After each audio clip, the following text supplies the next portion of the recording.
Allez, on va rentrer dans le vif du sujet, d'autant que je sais que tout le monde n'est pas d'accord sur ce plateau par rapport à ce qu'on a vu dans le jeu du côté de l'Olympique de Marseille. Sampaoli ne s'en est pas caché. Pour lui, il fallait avoir le ballon à outrance, comme il le fait d'ailleurs souvent pendant ses matchs, parce qu'il avait peur qu'en étant trop, comment dirais-je, flamboyant, en attaquant trop de manière tête brûlée, ben on se fasse contrer, notamment par un certain Kylian Mbappé. Donc le but pour lui, c'était vraiment de conserver le ballon dans un souci défensif. Et ma foi, si le but de Saliba il n'est pas hors jeu, à un poil de cheveux près, ben, il a réussi son coup puisqu'il y avait 2-2. Mais pour certains, ça manque de panache. Pour d'autres, c'était une stratégie qui aurait peut-être dû être payante. Mathias, à toi l'honneur. La question c'est Sampaoli a-t-il raison dans ses choix? Pour moi non. Cette approche de pour moi déjà quand on démarre un match face à Paris, malheureusement à dire, on n'a rien à perdre. Même un pari moyen, on sait qu'avec Mbappé en forme, etc., on n'a rien à perdre. Donc pour moi, il faut démarrer le match en essayant de tout faire pour le gagner. Et même si on doit s'en prendre 3, on doit s'en prendre 4, entre guillemets, c'est pas grave. Toi, tu dis ça en tant que supporter. Mais est-ce qu'un joueur, quand il s'en prend 4 ou 5 dans la tête, ça lui laisse pas quand même plus de traces qu'un 2-1 hier, avec ce sentiment en plus de s'être fait voler et donc d'être revanchard? Ça peut être, j'en suis pas certain. Mais moi, ce qui m'a rendu fou hier, voilà, c'est ce jeu de possession pour un jeu de possession. C'était on a la possession, on arrive aux 35 mètres adverses. Et après, il n'y a personne. Parfois, c'est Gay qui faisait un appel dans la surface. Parfois, c'était Guendouzi. Parfois, c'était Gerson qui arrivait de sa gauche. En fait, voilà, la possession, pour moi, ça sert absolument à rien. Hier, on fait une frappe cadrée. C'est le pied de Tchaïtatsar qui marque. Une fois qu'on a dit ça, ça veut dire qu'on n'a pas fait un seul vrai tir cadré. Donc, le jeu de possession pour attendre et voir, pour moi, ça sert absolument à rien. Et ce qui m'a rendu encore plus fou, c'est à la mi-temps ce changement Harit-Under. Under, c'est le seul qui peut jouer les transitions rapides, qui peut prendre la profondeur. Il fait entrer Harit, qui est un bon joueur et qui mérite de jouer ces derniers temps. On avait 7 milieux de terrain sur le terrain. Qu'est-ce qu'il veut? Il veut faire revenir Sanson et Maxime Lopez. S'il veut, on en met 9 sur le terrain. Et on a le ballon, c'est sûr. On a de la maîtrise technique, c'est parfait. Mais une fois qu'on arrive à 35 mètres des cages adverses, on est face à une ligne de 4 ou de 6. Et il n'y a plus rien à faire. Donc pour moi, ça a été 0 l'approche de Sampaoli hier. Karim, quel est ton regard? Moi, je suis très critique par rapport à ces choix. Très critique parce que je pense qu'il y avait plusieurs raisons qui auraient dû amener Sampaoli à revoir son dogmatisme tactique. Parce qu'il est dans un dogmatisme tactique. D'abord, on arrive, on a une équipe qui est en confiance. On est sur une bonne série. Donc on n'a pas à jouer petit bras. On n'a pas à y aller à reculons, en baissant la tête. Donc, si on avait été dans une mauvaise passe, j'aurais compris. Donc tu dis, putain, on n'est pas dans le coup, il ne faut pas qu'on en prenne 4, il faut éviter l'humiliation. Mais là, normalement, c'est un OM en conquête qui n'a rien à perdre, qui va là-bas. Je veux dire, dès que toi, tu es sur une bonne dynamique, eux, ils sont un peu dans la tête dans le sac, avec des supporters qui chantent même plus dans le stade tellement qu'il n'a pas envie de soutenir son équipe. Donc tu arrives, et je considère que tu dois jouer ton batou. Ton batou, c'est quoi? Tu as des joueurs de talent. Tu as une capacité à animer le jeu offensif quand tu as le jeu à ton compte et quand tu fais preuve d'audace. Là, on a joué avec le frein à main. On a déjoué, on était dans une approche standard de relance toujours à la main et un jeu court, ce qui a facilité sur le plan tactique le travail des Parisiens. Franchement, tu te dis, mais les Marseillais, de toute manière, ils jouent jamais long. Donc autant qu'on presse et qu'on les laisse dans leurs 30 derniers mètres, de manière, ils ne dépasseront pas la ligne médiane. Et le match n'était pas dans un bon rythme, on avait un faux rythme, on a l'impression que c'était un match amical, parfois. L'engagement, c'était par à coup. De temps en temps, il y a eu de l'engagement, mais c'était pas pire que ça. On ne prenait jamais les espaces, parce qu'on n'avait pas les joueurs pour ça, il faut le dire, à un moment donné. Donc, il n'y a pas les joueurs qui prenaient les espaces. Moi, je serais parti avec Harit titulaire, Under titulaire, donc, avec un peu des feux follets, quoi. Je veux dire, tu emballes le match. Donc, tu dis, on va aller chez eux, on va faire preuve d'audace. Donc, un véritable attaquant, donc, tu y vas. Et tu laisses Payet nous animer le jeu, parce qu'il est dans un bon état de forme. Et les autres travaillent derrière. Non, franchement, j'ai pas compris, on ne s'est pas régalé. J'ai l'impression que c'est un classico pour moyen. On joue comme ça depuis de nombreux matchs, Max. Je veux dire, cette volonté de Sampaoli de conserver le ballon pour pas être en difficulté, elle date pas d'hier face au Paris. Mais tu le conserves pas, le ballon. C'est tout le temps. C'est mou, c'est lent, tu joues latéral. Que Paris, et tu peux pas le perdre, le ballon. Si tu joues latéral, et tu joues derrière, tu vas pas le perdre, le ballon. Hein. Ah non, mais c'est pas le Barça, son style de jeu. Mais Sampaoli, il a déjà expliqué 100 fois. Plus tu as le ballon, moins les autres l'ont. Donc, du coup, ça te met pas en difficulté. Il y a des entraîneurs qui mettent des bus et qui partent en contre-attaque. Lui, sa vision, c'est on a le ballon, maîtrise le ballon. Le rythme. Il n'y a pas de rythme, là. Max, parce que toi, tu n'étais pas d'accord hier soir quand on en a discuté. Non, globalement, je suis d'accord. Après, il faut quand même essayer de se poser la question de pourquoi il a fait ça. D'abord, je pense qu'il pensait que Paris allait peut-être venir nous chercher aussi. Parce que la logique aurait voulu aussi, parce qu'on parle beaucoup de l'OM, mais ils n'ont pas montré grand-chose, Paris. Alors, peut-être parce qu'ils ne sont pas en confiance, tout ce que tu veux, mais moi, je pensais qu'ils allaient se livrer plus que ça. Donc, pour pouvoir piquer aussi l'équipe adverse, il faut aussi que les autres se livrent un peu. Je n'ai pas trouvé que Paris se soit livré énormément hier soir. Et je pense qu'à ce moment précis de la saison, le point du match nul, je parle bien du point, hein, sans rentrer dans le débat du jeu ou quoi, le point du match nul était, pour moi, prépondérant. Et il me semble que dans sa tête, il s'est dit, on va faire une équipe pour essayer de faire un match pourri, comme on a vu, et revenir avec un point. Parce que ce point, il te faisait avoir 7 sur Monaco et 4 sur Rennes. Tu avais donc un bonus sur Rennes, un vrai bonus, parce que Rennes, ils ont une bien meilleure différence de but que nous. Donc s'ils reviennent à égalité, c'est cuit patate, ils me doublent. Et Monaco, on ne sait pas, ça va se jouer. Donc s'ils reviennent sur 2 matchs, voilà. Donc un point, finalement, j'exagère un peu mes propos, mais c'était presque comme une victoire, parce que ça suffisait un point pour pouvoir te laisser cette marge par rapport à tes concurrents directs. Ça n'a pas marché. Voilà, ça n'a clairement pas marché, puisque du coup, on n'a pas vu un bon match. Et pire, on part avec 0 point. Non, mais hier, tu disais, Max, si on était allé tambour battant, comme disent Mathias et Karim. On ne peut pas savoir. Après, c'est du foot fiction. Tambour battant, moi, je ne parle pas de te découvrir, de faire n'importe quoi à la fleur au fusil. Je dis de faire preuve d'audace, de jouer en confiance. On l'a jamais fait depuis le début de l'année, ça, l'audace. Non, mais justement. Moi, je l'ai critiqué, si tu veux surprendre les Parisiens, et les mecs, ils t'observent quand même. Donc, tu dis, tactiquement, cette équipe parisienne, elle n'a pas à nous faire rougir. J'ai un potentiel à l'Olympique de Marseille, on va y aller en conquérant. En plus, je pense que cette grinta et autres, donc, quelque part, si on perdait, nous supporters, tu perds avec la manière, tu l'acceptes. Mais perdre comme on a perdu, moi je suis frustré. Je suis frustré. Il y a trop de calculs. Là où je vous rejoins, c'est qu'aujourd'hui, il y a eu trop de calculs. Parce que je pense qu'il y a même le calcul, et on l'a tous dit avant l'émission, il faudrait quand même pas prendre une rouste, tu vois. Donc dans le calcul, il y avait aussi se dire, si tu pars de 1, comme on a perdu là, tu rentres en plus avec tout ce qu'on a dit à la partie précédente.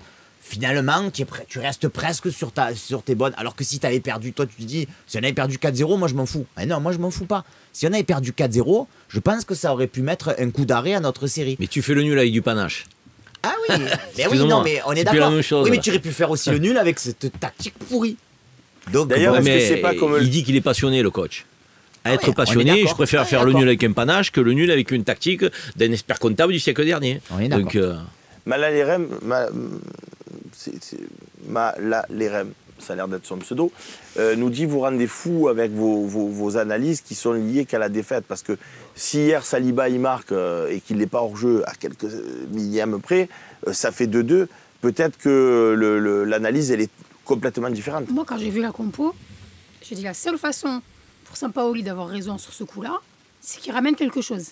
Et je pense que l'objectif c'était de ramener un match nul. Pourquoi tu dis ça ?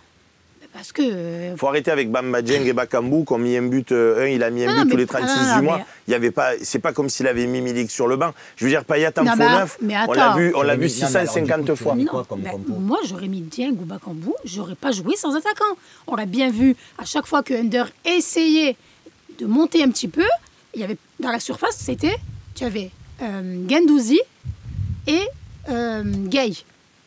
Payet, franchement, on l'a pas vu sur ce match. Alors, c'est normal, vu la tactique qu'on a adoptée. Mais on l'a vu 100 fois, ça aussi, Payet faux neuf.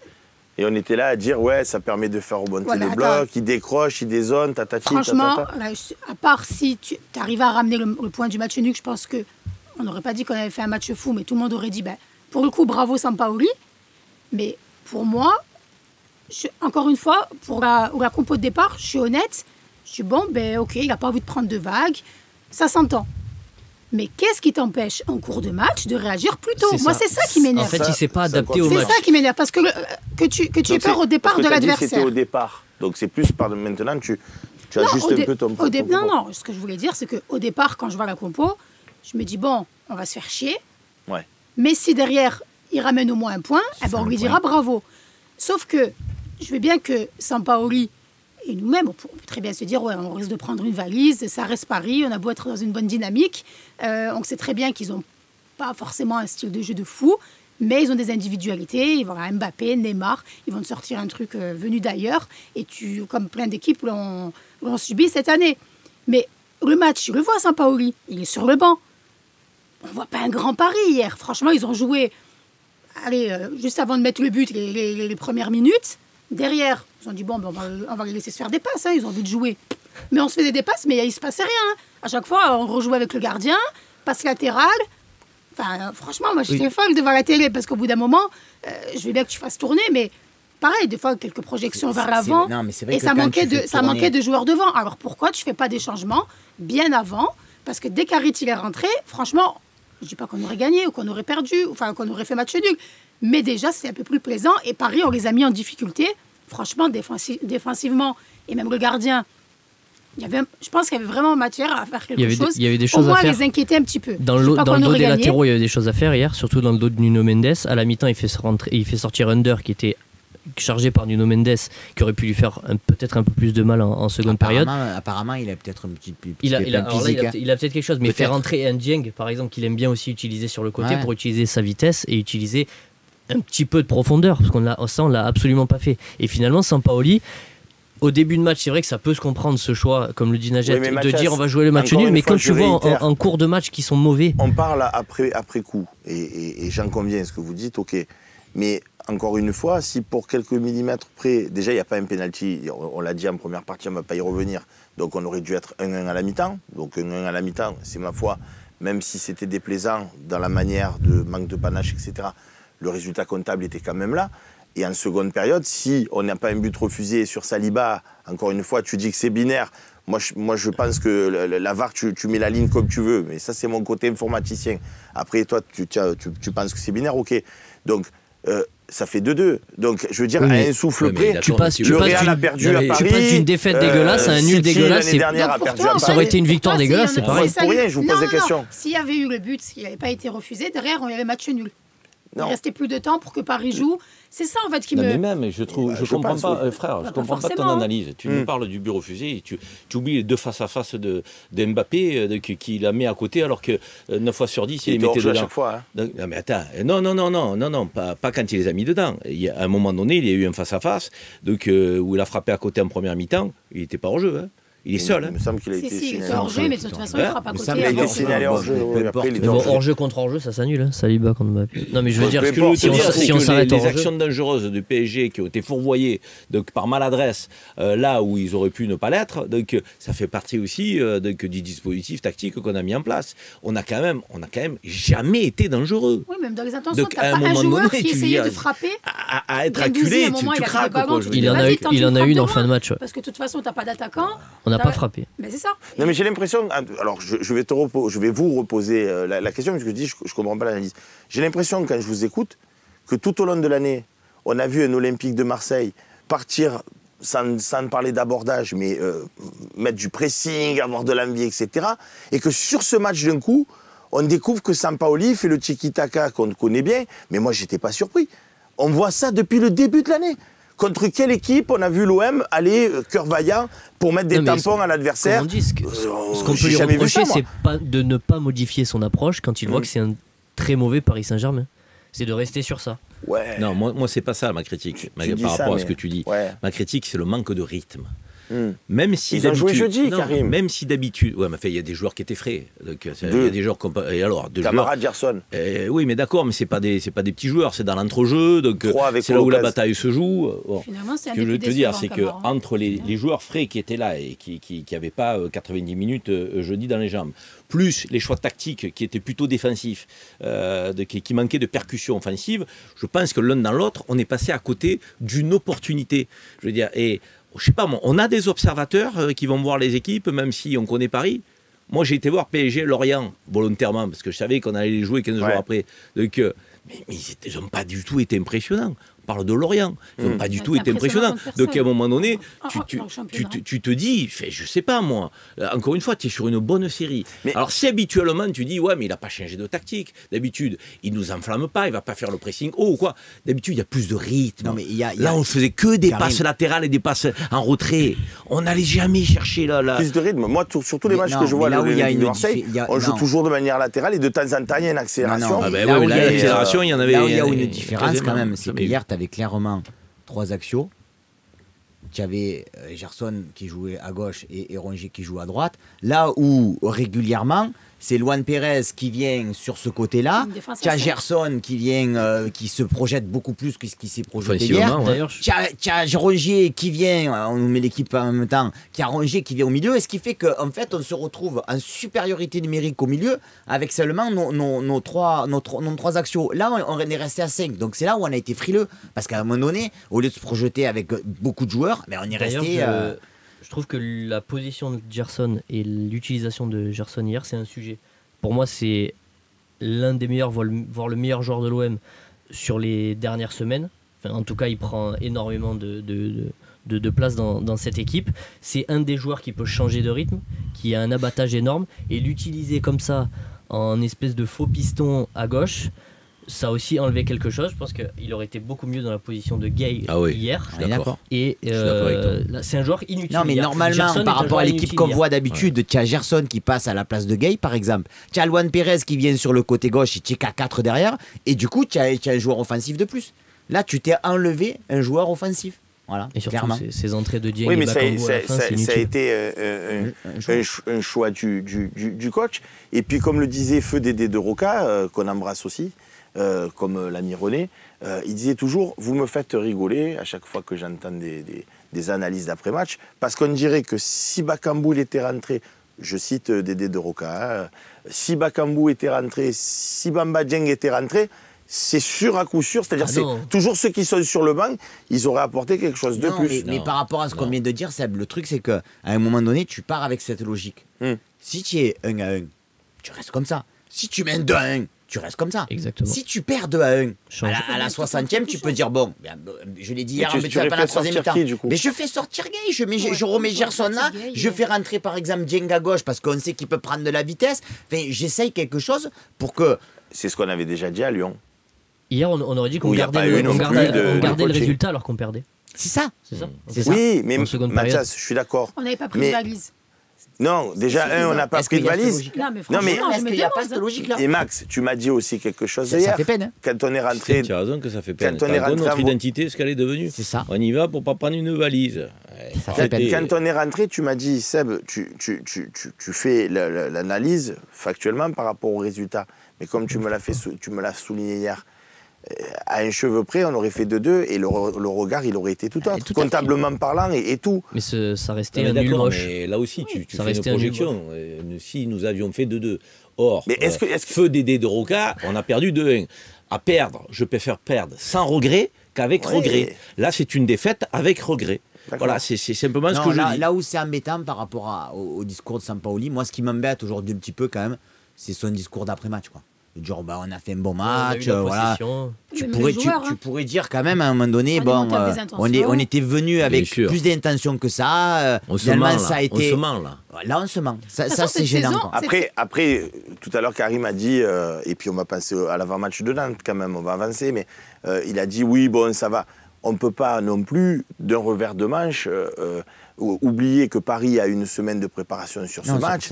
Et que nous, jeudi, parce qu'au-delà de la fatigue physique, Karim, il y a la fatigue aussi nerveuse, il y a le déplacement qui compte, que tu as dans les pattes. Je veux dire, on a eu un jour de prépa, parce qu'on est rentré le jeudi soir, donc le vendredi tu souffles, le samedi tu prépares ton match, le dimanche tu repars pour... C'était même pas au Vélodrome, donc... Il ne faut pas l'oublier, ça non plus. Après, je ne suis pas là pour dire c'est les gentils olympiens et nous, vous êtes trop sévères. Mais on n'oublie pas. D'ailleurs, là, on débat sur ce match. J'ai eu plein de réactions qui disaient non, mais il ne faut pas tout jeter. Mais on ne jette pas tout. Enfin, on ne mélange pas tout. On débriefe un moment un match à l'instant T. Ça ne veut pas dire qu'on a oublié la bonne série qu'on fait. Pour l'instant, la bonne saison qu'on fait, que ce soit en Coupe d'Europe et en championnat, on parle de ce match. Et ce match, c'est très décevant. En plus, encore une fois, Paris, pour moi, ils étaient vraiment pas transcendants. Et ce qui m'a un petit peu encore plus gêné, au-delà du jeu, qu'on n'avait aucune intention, c'est que j'ai trouvé les joueurs trop gentils. Même au niveau de l'agressivité, chose que, on va dire, c'est un peu notre identité avec Guendouzi. Guendouzi, je l'ai trouvé très en dessous par rapport à d'habitude. Et j'ai trouvé qu'au niveau agressivité, on n'y était pas, on était très gentils. Quand je vois des Neymar là, qui faisaient le malin, je sais pas, j'avais envie que nous aussi on y aille, quoi. Par rapport à ce que tu évoques sur le plan physique, avec la répétition des matchs, tu le sais très bien. Je veux dire, donc, pas besoin d'avoir été joueur professionnel pour le savoir. Donc, quand tu es sur une dynamique de victoire, la fatigue, tu la sens moins. Tu es porté par une forme d'adrénaline qui, physiquement, décuple aussi tes capacités. Donc, nous, on est sur une bonne série quand on va à Paris hier. Donc, on n'y va pas, encore une fois, en se disant, putain, je dis, on a perdu, on n'est pas sur une bonne série, il faut éviter de prendre la valise. On n'est pas dans cet état d'esprit. On est sur une bonne dynamique. Donc les joueurs sont portés. Tu en as 2 qui sont majeurs, Camara et Gerson, qui ont eu 8 jours pour récupérer. Donc, et les autres sont dans une dynamique de victoire. Donc à l'extérieur, en Coupe d'Europe. Je veux dire, donc, et tu vas au PSG, encore une fois, où il n'y a pas l'unité autour de cette équipe du PSG. Elle est très contestée, son public ne la supporte pas. Donc tout ça, c'est des éléments et des paramètres dont tu dois tenir compte aussi pour les mettre en difficulté. Or, on a l'impression qu'on est allé affronter un grand PSG, qu'on était nous en faillite et en mal de confiance. Donc quand on voit la tactique qui a été choisie, et ça j'ai du mal à le comprendre. Je comprends ce que tu dis depuis tout à l'heure, je comprends tous les arguments, je peux même parfois les partager. Ce que je veux te dire moi aussi de mon côté, c'est j'ai vu des matchs du Real de Madrid qui étaient flamboyants. Quand ils ont joué à Paris au Parc des Princes, ça a été nul. Ils ont perdu 1-0 le Real de Madrid, ils n'ont pas l'effectif de l'Olympique de Marseille. Enfin, me semble-t-il. Ils ont été nuls. Et au match retour, s'il n'y a pas la faute, parce que je maintiens que pour moi, Benzema a fait faute sur Donnarumma, s'il n'y a pas cette faute qui transcende le stade, ils perdent encore contre ce même Paris. Ce que je veux dire par là, c'est que quand en face, tu as Neymar, tu as Messi, même s'ils sont nuls en ce moment pour moi. Messi, c'est un fantôme. Peut-être, mais il s'appelle Messi quand même. Que tu as Mbappé qui marche sur l'eau. Tu vas, naturellement, tu vas avec une forme de frein à main. On dirait qu'on a joué contre Strasbourg, Rennes, et quelque part, Sampaoli a eu, à vous écouter, peut-être un petit peu trop peur de ce Paris Saint-Germain. Mais est-ce que c'est pas légitime? Moi, je voulais voir à Marseille décomplexé. Moi, je voulais voir à Marseille décomplexé. Tu parlais fatigue. C'est vrai que la façon dont il joue aussi, ce match dont il a été joué, tu peux pas dire que les joueurs ils puisent vraiment dans leur dernière ressource. Voilà. Mais malheureusement, tu vois quand même que des joueurs comme que Guendouzi, que j'adore par exemple, ou même Rongier, il sort sur blessure, tu tires quand même sur la corde sur ces joueurs-là. Parce que vous pouvez pas me dire que Guendouzi, il a fait un bon match. C'est là où il faudrait peut-être aussi expliquer à Sampaoli qu'il y a 5 changements par match et qu'il a le droit de les faire avant la 80e minute. Parce que je crois qu'à Salonique, il en fait 2. Je crois qu'il fait 2 changements à Salonique, alors qu'il sait qu'on joue le Paris Saint-Germain 3 jours plus tard. Et c'est ce qu'il fait à chaque match. Il nous fait 3 changements, 2 changements. Quand il est excité, il en fait 3 ou voire 4. Et il les fait en fin de match. Il l'a encore fait là contre le Paris Saint-Germain. Il tue Guendouzi. Il en est à 48 matchs joués sur 48, Guendouzi. Il fait le tourné contre Salonique en fin de match. Milik-Lyon à la 89e. Pour moi, c'est pas une excuse. La fatigue, quand tu as fait 2 changements à Salonique. Il est dogmatique comme coach. Honnêtement, il est dogmatique sur les changements et sur le style de jeu. Parce que tu peux alterner. Moi, je ne dis pas qu'il faut jouer contre nature, remettre en cause totalement la tactique, mais tu peux dire, allez, on va relancer au pied et jouer court, et puis de temps en temps, on va alterner, on va se donner un peu de respiration, donc on va jouer long, on va monter, bloc équipe, on va aller dans le cas adverse. Non, ça a été stéréotypé tout le match. Tout le match, tu relances au pied, tout le match. Mais on a le PSG en face, justement. C'est facile tactiquement. Les gars, on monte d'un cran, on va les prendre au haut. Et à un moment donné, comme on joue latéral ou toujours en retrait, on n'est jamais dangereux. Et de temps en temps, ça nous arrive de la perdre dans nos 30 derniers mètres. Et là, on se met en danger. Des fois, c'est simple, hein, je veux dire. Donc, les gars, je pense qu'on s'est assez fait souffrir. C'est bon, on a assez donné. On va se projeter sur l'avenir. Il y a Nantes qui vient au stade Vélodrome ce mercredi. On va quand même en parler.